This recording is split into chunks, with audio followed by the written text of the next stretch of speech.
Saudara-saudaraku yang terkasih, selamat berjumpa di Renungan Harian di channel Katolik kita.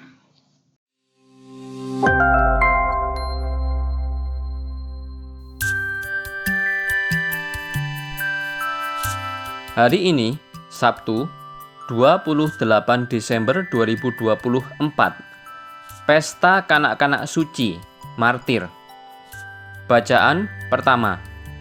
Bacaan diambil dari surat pertama Rasul Yohanes, bab 1, ayat 5, sampai dengan bab 2, ayat 2. Saudara-saudara terkasih, inilah berita yang telah kami dengar dari Yesus Kristus dan yang kami sampaikan kepada kamu. Allah adalah terang, dan di dalam Dia sama sekali tidak ada kegelapan. Jika kita katakan bahwa kita beroleh persekutuan dengan Dia, namun kita hidup di dalam kegelapan, kita berdusta, dan kita tidak melakukan kebenaran. Tetapi jika kita hidup di dalam terang, sama seperti Dia ada di dalam terang, maka kita beroleh persekutuan seorang dengan yang lain, dan darah Yesus, anaknya itu, menyucikan kita dari segala dosa. Jika kita berkata bahwa kita tidak berdosa, maka kita menipu diri kita sendiri, dan kebenaran tidak ada di dalam kita.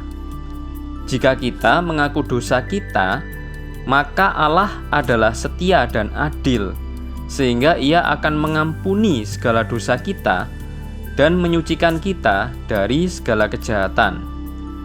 Jika kita berkata bahwa kita tidak berbuat dosa, maka kita membuat Dia menjadi pendusta, dan firman-Nya tidak ada di dalam kita. Anak-anakku, hal-hal ini kutuliskan kepada kamu, supaya kamu jangan berbuat dosa. Namun jika seorang berbuat dosa, kita mempunyai seorang pengantara pada Bapa, yaitu Yesus Kristus yang adil. Dialah pendamaian untuk segala dosa kita, malahan bukan untuk dosa kita saja, tetapi juga untuk dosa seluruh dunia. Demikianlah sabda Tuhan. Syukur kepada Allah. Bacaan Injil. Bacaan diambil dari Injil Matius bab 2 ayat 13 sampai dengan ayat 18.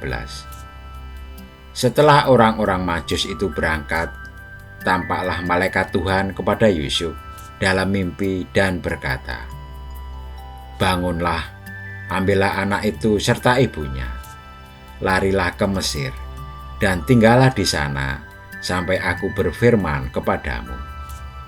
Karena Herodes akan mencari anak itu untuk membunuh dia." Yusuf pun bangun dan mengambil anak itu serta ibunya malam itu juga, lalu menyingkir ke Mesir dan tinggal di sana hingga Herodes mati. Hal itu terjadi supaya digenapi apa yang difirmankan Tuhan melalui nabi. "Dari Mesir kupanggil anakku." Ketika Herodes tahu bahwa ia telah diperdaya oleh orang-orang Majus itu, ia sangat marah, lalu menyuruh membunuh semua anak di Betlehem dan seluruh wilayah sekitarnya, yaitu anak-anak yang berumur 2 tahun ke bawah, sesuai dengan waktu yang ditanyakannya dengan teliti kepada orang-orang Majus itu. Dengan demikian digenapi firman yang disampaikan melalui Nabi Yeremia. Terdengarlah suara di Rama, tangis dan ratap yang amat sedih. Rahel menangisi anak-anaknya, dan ia tidak mau dihibur, sebab mereka tidak ada lagi. Demikianlah sabda Tuhan. Terpujilah Kristus. Saudara-saudariku yang terkasih, kemarahan dapat menimbulkan malapetaka.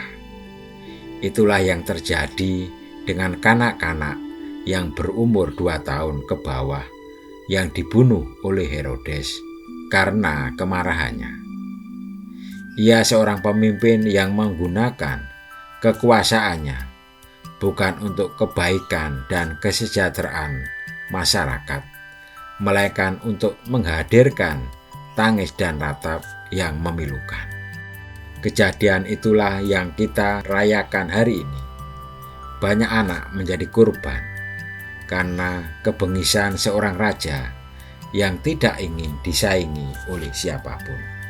Oleh sebab itu, janganlah kemarahan kita mengorbankan orang lain, terutama mereka yang tidak berdosa, tidak ada sangkut pautnya, dan yang sama sekali tidak tahu permasalahannya. Beberapa peristiwa yang pernah terjadi dalam masyarakat akibat ulah seseorang, lalu terjadi amukan massa yang mengakibatkan jatuhnya banyak korban, baik korban nyawa maupun harta. Padahal mereka yang menjadi korban itu tidak ada sangkut pautnya dengan masalah tersebut. Marilah kita berdoa. Ya Tuhan, semoga kami tidak mengorbankan orang lain demi kepentingan kami sendiri, atau sebagai akibat dari kemarahan kami kepada mereka. Amin. Saudara-saudaraku yang terkasih, terima kasih atas kebersamaannya di dalam renungan harian ini. Kita akan berjumpa kembali di renungan harian berikutnya. Berkah dalam.